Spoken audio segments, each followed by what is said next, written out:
isa sa pinakamalaking issue sa ating bansa ay yung extrajudicial killing.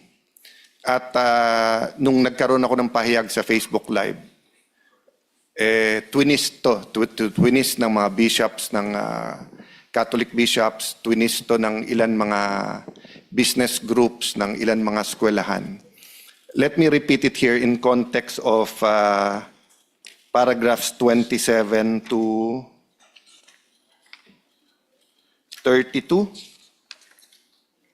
33, no? 27 to 32, no? Kaming apat dito na nandito sa committee ngayon, iba-iba kami ng religion.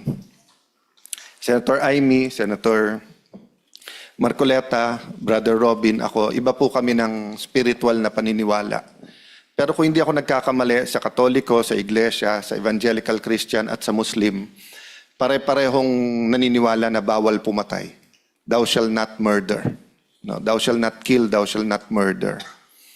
Ang pagkaintindi ko kasi, dahil kinausap ko si Senator Baton nung siya'y Chief PNP pa, at ang Pangulo nung tinanggap ko yung posisyon na Foreign Secretary, trabaho ko ipaliwanag sa buong mundo yung war on drugs.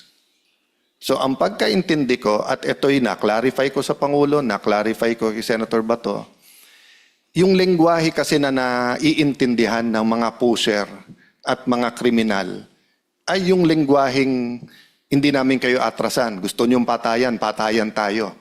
Tumigil kayo, kung hindi, lilinising namin kayo. Pero ang pagkaintindi ko is that the police, the PNP, and alagad ng batas, they will follow the Constitution, the laws, and protocols. Meaning, ang ibig sabihin na papatayin kayo is kung may enkwentro at lumaban sila, naglabas sila ng deadly weapon, pwede mo i-engage. And if paulit-ulit ang dati nating Pangulong Duterte, if your life is in danger, alangan naman ikaw ang alagad ng batas, edi suicide mission yun kung sasabihin mong may baril na yung kalaban mo o sabog at kung ano-anong ginagawa. No? You know, in Europe, dahil mas cocaine, morphine, kung ano-anong droga ay yung mga mahal na mga ano tawag dito sa mga luxury drugs, no? Hindi nagkokos yan ng paranoia at saka ng mga, what's that word? Hallucinations. Na yan ang problema sa shabu. Sa aming nga distrito, nangyari, anak ng mayor, buti yung anak okay na. But nabaril niya yung sarili niyang tatay, buti hindi na tamaan. Kasi ang sabi, nung sabog siya, ang nakita niya, demonyo. Hindi niya nakita yung tatay niya. Because the effects of shabu is different to different people, pero it causes that. San ka makakita na i-rape 2-year-old, 4-year-old, 7-year-old? No? Adopted sa pamilya, mahal na mahal yung pamilya, pero nag-drugs, mangre-rape sa sariling pamilya. At pagkatapos, sasabihin, hindi niya alam yung ginawa niya. That's why there was the war on drugs. Question, was there indiscriminate killing? Was there extrajudicial killing? That's the big question. That's why like in the case of Kian, kung hindi ako nagkakamali, nakasuhan ng murder at nakonvict yung mga pulis na yon. No? So let me make that distinction now. It is different if you have a policy to kill them all. Diba? Kung genocide yan, crimes against humanity, kung yan ay, hindi, basta't nagdaging, patayin mo yan. Extrajudicial killing yun. Pero pag sinabing seryoso tayo laban sa droga at pagka lumaban, labanan nyo rin, pabalik, use adequate force. Yan po illegal. Lengguwahe lang ang pinag-uusapan. And the proof of that is ×3 yung nakulong sa dating mga nakukulong. But what is my point? My point is that was the debate then and that's the debate now. And I want all the witnesses to come out. So kung meron involved sa extrajudicial killing at local levels yan, dapat makasuhan. If it was a state policy, then mananagot po ang ating dating Pangulo si Senator Bato. But if it wasn't a state policy, at meron pa ilan-ilan, whether yan ay pusher to pusher, sindikato to sindikato, tandaan nyo po may mga general sa sindikato. May piskal, may judge. That was revealed. So what's my point? Kasi nakalagay po dito ang ICC Group ay palaging pumupunta sa Midas Hotel sa Pasay 2024, Holiday Inn at Holiday Inn Makati 2025. kung saan dun sila kinakausap ni interview ng mga tao na pinapakontak sa akin, Bernard Tube, no? Si Sunny Trillanes, katulad ni Brigadier General Jerry Protasio, Police Colonel Santiago Jordan, Mayor Jed Mabilog, Kerwin Espinosa, Father Flavi Villanueva, Police Colonel Santi Mendoza, Police Colonel Jeffrey Latayada, at Police Colonel Angel Garciliano. Pumunta rin sila sa bahay kalingan ni Father Flavi Villanueva para makausap ang mga pamilya ng mga biktima di umano ng EJK at National Bilibid Prison sa Muntinlupa para kausapin ang di umano pumatay kay Kian De Los Santos na dating mga pulis. May picture dito. Walang problema sa testimony na yan. I mean, if any congressman, including Zaldico, the former speaker, anyone wants to get to the bottom of truth, former Senator Trillanes, kung gusto niyang may access ang mga taga-ICC, ang problema lang naman ko doon, nagsinungaling kasi yung gobyerno na hindi sila nagko-cooperate. Ba't halimbawa, inamin nila nagko-cooperate sila? Wala rin naman problema eh. We all want to know the truth. I want to know the truth. Was EJK a state policy? Or was it certain groups and was the intention talaga ni former President Duterte linisin? Ang problema, pag sinundan mo yung paragraph 28, 29, 30 hanggang 37, bukod sa mga meeting sa bahay ng dating DOJ Secretary Boring Remulla, bukod sa meeting, ito sa 29, no? Noong pagbalik-balik ang mga ICC personality dito sa Pilipinas, mula December 2023 pa lang hanggang 2025 ay nakapag-utusan kami ng 4 na beses na mag-deliver ng pera para kay Sunny Trillanes para sa gastusin konektado sa ICC personalities. I won't continue reading because I want to hear it from you. Kasi iba po yung tinutulungan mo na ma-interview. So halimbawa po, may kailangan sumundo sa airport, kailangan kumain, kailangan makapasok sa Bilibid, at iba yung mali-maleta. Kasi mali-maleta implies bribery. So it's bad to cover up EJK, but it is also bad to pay people to make it appear na meron EJK kung wala. As a state policy, ha? I'm not saying walang extrajudicial killings. Even during the time of President Pinoy, there was between 13 to 17,000 every year na EJK. Kaya lang ang ginawa ni Secretary De Lima nung secretary siya, pinalitan yung definition ng EJK. Kaya lumabas ganung karaming patay pero hindi EJK. So, please elaborate on this. Kanina inumpisahan nyo na na dun kay Senator Trillanes. No? But yung sabi niyong pabalik-balik na meetings, simula 2023. Can you elaborate at ilang beses na bigyan ng pera? Tapos sabi, folder. Paano nyo alam na pera yon at hindi dokumento? And then, can you flash nagulat ako dito sa table in page 10, 11 kasi madetalye. Usually, correct me if I'm wrong, Attorney Baligod, usually, kompanero, hindi naglalabas ng ganyan kadetalye kasi isa lang dyan mali. Although this is not the actual na ano naman, 'di ba, na nag-duty, this is the schedule. But usually, hindi naglalabas ng ganyang kadetalye. Kasi pagka naglabas ka ng ganyang kadetalye tapos may isang pangalan diyan na wala na diyan o hindi pumunta o etc., mapapahama ka pa. So usually yung credibility ng testimony pag may detalye at napanindigan yung testimony na yon. So let's start with this table. What is this table? Your Honor, sample lang po yan ng mga duty assignments ng mga security details. So dito, makikita po nyo yung date, no? October up to 3 weeks lang yata ito. Pero mahaba po yan. Sample lang po yan. Meron din pong schedule ang mga naka-assign kay Congressman Saldico, sa asawa niya, sa mga anak niya. May mga naka-assign din sa mga media operators nila. No? Meron pong na-assign dito sa 2 operators yata, no? So ito lang po, sample lang po 'yan, Senator. So hindi pala to parang may sumundo, talagang binantayan yung mga foreigner na allegedly taga-ICC. Can we start with that, yung sinabi nyo kanina, as much as possible details and names, no? Alang-alang sa ating mga kapatid na media, as I said, ayaw ko sabihin marami, you know, let's also protect them. They're doing a indispensable job in our country. Pag walang media, we will have a dictatorship. So, alang-alang din sa mga nagsasakripisyong media katulad ninyo. Yung mga operators na yon, kung mababanggit nyo, banggitin nyo. Para mahiya naman sila kung totoo talaga. No? But details matter. So, ilan meetings yon, saan? Personal knowledge only, please. Sergeant Tube, you want ICC? Sa ICC muna tayo. Yes po, sir. Dumating yung IC, sir, December 2023. Si Mark po yung nag-handle ng 1 month po siya. Bali, assistant po siya ng ICC. Bali, siya po yung direct contact from Senator Trillanes, din si Mark po. Then binigay ni Mark po sa akin yung assistant is 2 weeks na po sila. Bumalik po sila ng October 2024. November to October, ma'am, sir.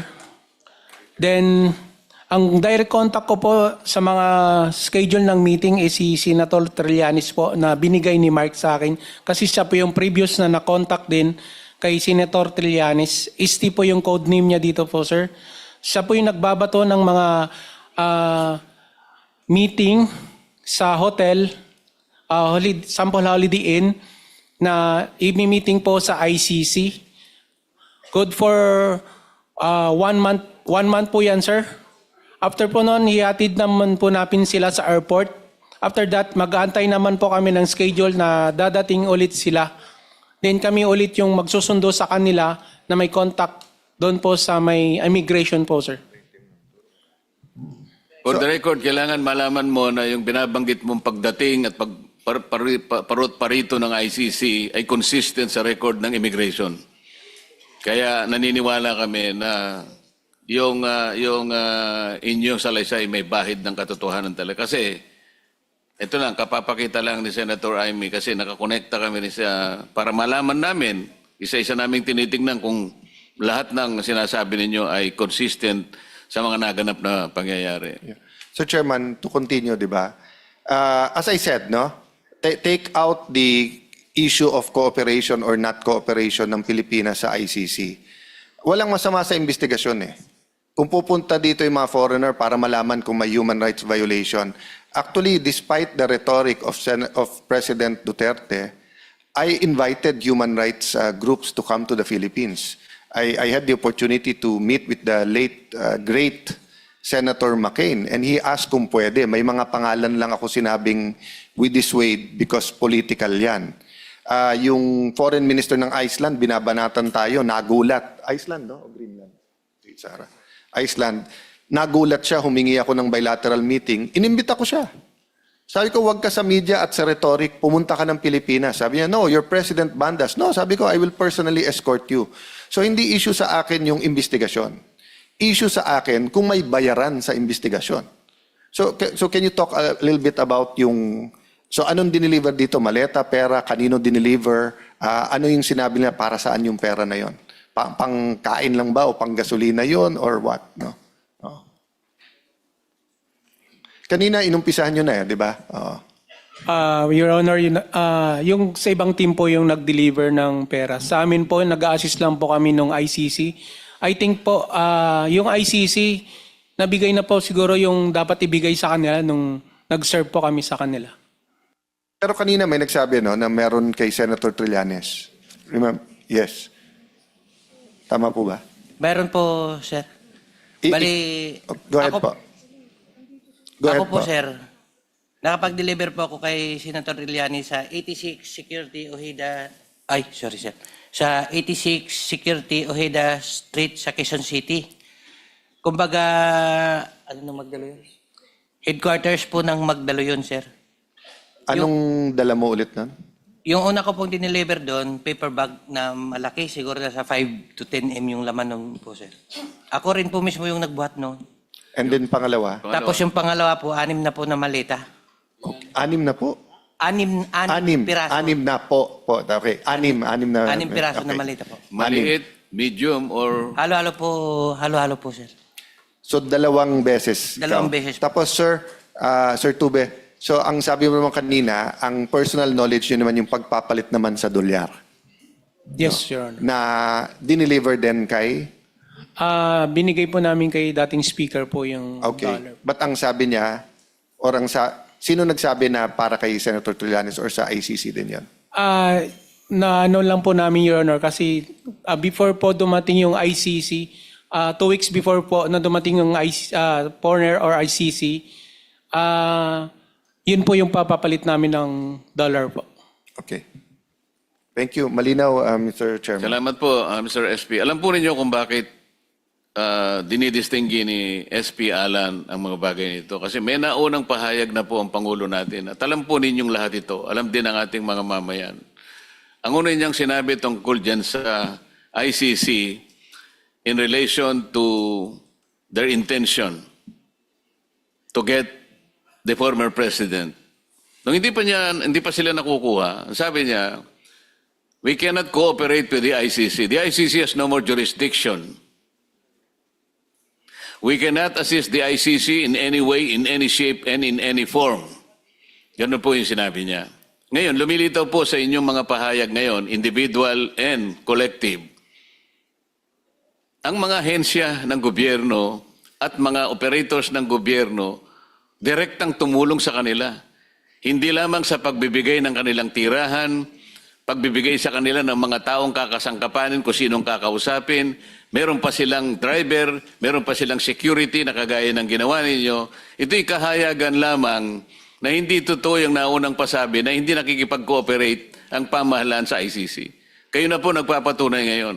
Hindi sila magpapalit ng ganong karaming pera from Philippine peso to dollar kung hindi napunta sa kanila yung mga yun. Sa mga tweet, may tirahan na nga sila, libre na nga sila sa kanilang mga anumang gastusin na maaari nilang gamitin dito sa bansa, kung ano yung gusto nilang, kung sino gusto nilang kausapin at imbestigahan, para mapagtibay nilang ginagawa nilang investigasyon sa kanilang bansa, tayo pang gumastos sa kanila. Yun ang lumilitaw ngayon. So, kung ginamitan sila ng pera, paano natin masasabi na ang investigasyon na ginawa nila ay sang-ayon sa batayan nila? Na dapat sana silang humanap at hindi sila ang tinulungan pa na humanap. At ang humanap pa ay mga kilala ninyong tao na kalaban pa ng dating Pangulong Duterte. So malinaw po na wala talagang objectiveness kung ang pag-uusapan ay yung pag-uusig sa dating Pangulo. Ito ngayon ang inihahayag sa ilang bahagi po ng inyong pagtestigo ngayon. Balikan po natin yung 14 Nara Street. Mr. Chairman, just last point sa ICC. Nakalagay kasi sa Article 127 ng Rome Statute, a state may, by written notification addressed to the Secretary General of the United Nations, withdraw from this statute. The withdrawal shall take effect 1 year after the date of receipt of notification unless the notification specifies a later day. So 2018 tayo, kung hindi ako nagkakamali, umalis. 2019? Okay. Nag-withdraw tayo 2018, nag-take effect 2019. I was Secretary of Foreign Affairs. Hinahanap ko yung eksaktong article din sa Rome Statute na dapat i-authorize ng court yung investigation within that year, no? So kung 2023 pa lang sila nag-iimbestiga, that is a violation. Ito ang problema. Halimbawa kay Senator Bato, hindi siya makapunta sa local court para sabihin may violation ng Rome Statute. Samantalang sa Pangilinan versus Cayetano, sabi ng Supreme Court, kapag ka-unconstitutional yung treaty or yung application ng treaty, ay masusunod konstitusyon natin. No? So, lumayo tayo ng konti, pero same effect ng corruption. So, I just wanted to put that on record, Mr. Chair. Importanteng lumabas ang buong katotohanan dito kasi sistema natin ng gobyerno, batas natin, constitution, ang involved. Walang kaibahan to sa nangyari kahapon, and I really hope, I'm praying there'll be a next hearing after this para nga magkaharap-harap ang DOJ, ang Senator Trillanes, imbitahin natin. I'll defer now to you, Mr. Chairman. Thank you. Karagdagan lamang sa sinasabi ni SP para maintindihan po ng lahat ng mamamayan. nag-withdraw tayo 2018 sa Rome Statute. Sa kanilang patakaran, magkakaroon lang ng visa yon pagkatapos ng 1 taon. Alam po ba ninyo ang dahilan nun? Ang dahilan po noon, hindi kaagad tatanggapin ang pag-withdraw dahil nga sa kanilang tuntunin na ang nagkasala sa panahon na tayo ay membro ng ICC, may karapatan silang usigin yon. Ngunit yung pag-uusig na yon, may hangganan. Kailangan, nung mag-withdraw kayo, yung request for investigation dapat ginawa ng ICC bago lumampas yung taning na 1 taon. Hindi po nila ginawa yon. Nung sila'y mag-request ng investigation, yung kanilang prosecutor, 2 taon na mahigit na wala ng visa. Nag-withdraw na tayo eh. Nagkaroon ng visa after 1 year. Dapat doon nila ifa-file yung request for investigation. Hindi po nila ginawa. Kaya ngayon sila nagmamadali ngayon, lahat ng paraan ginagawa nila. Ang pinakapuntong pinag-uusapan ngayon, bakit tayo pa ang tumulong sa kanila para usigin ang kapwa natin Pilipino? Bakit hindi silang magkusa? Sarili nilang gasto, sariling sakripisyo. Bahala silang humanap. Dahil ang patakaran na sinabi ng Pangulo, we will not assist the ICC in any way, in any form, and in any shape. Bakit kabaligtaran ang nangyari? Yun ang punto. Yun ang pinakapunto. Kaya hinahanap natin ngayon, bakit isang dating senador pa ang tumulong? Alam po ninyo sa ibang bansa, halimbawa, yung presidente ng Israel, ang presidente ng Russia, Vladimir Putin, inisyuan din siya ng warrant of arrest ng ICC. O bakit di siya mahuli-huli? Kinausap ang Mongolia, dahil nagpunta yata roon ang Vladimir Putin. Ang Mongolia kasi, member ng ICC. Ano sabi ng Mongolia? Hindi namin na-arrestuhin. Si Benjamin Netanyahu, Prime Minister ng Israel, nagpunta sa Canada. Member ng ICC ang Canada. Pinauhuli ng ICC. Sabi ng ICC, hindi namin pwedeng gawin. Alam po ang ibig sabihin nun? Yung pagpapatupad ng warrant of arrest ng ICC, voluntaryo po sa mga bansa na kaanib ng ICC. Kung ayaw nila, wala tayong magagawa. Sa ating bansa, hindi na nga tayo miyembro. Sinabi na nga ng Pangulo, we will not assist in any way and in any form. Bakit ganun na nangyari? Dinalampan nyo ng pera, pinakain dito, nilagay sa magagandang hotel, si kayo pang kumuha ng makakausap nila na testigo laban sa dating Pangulo.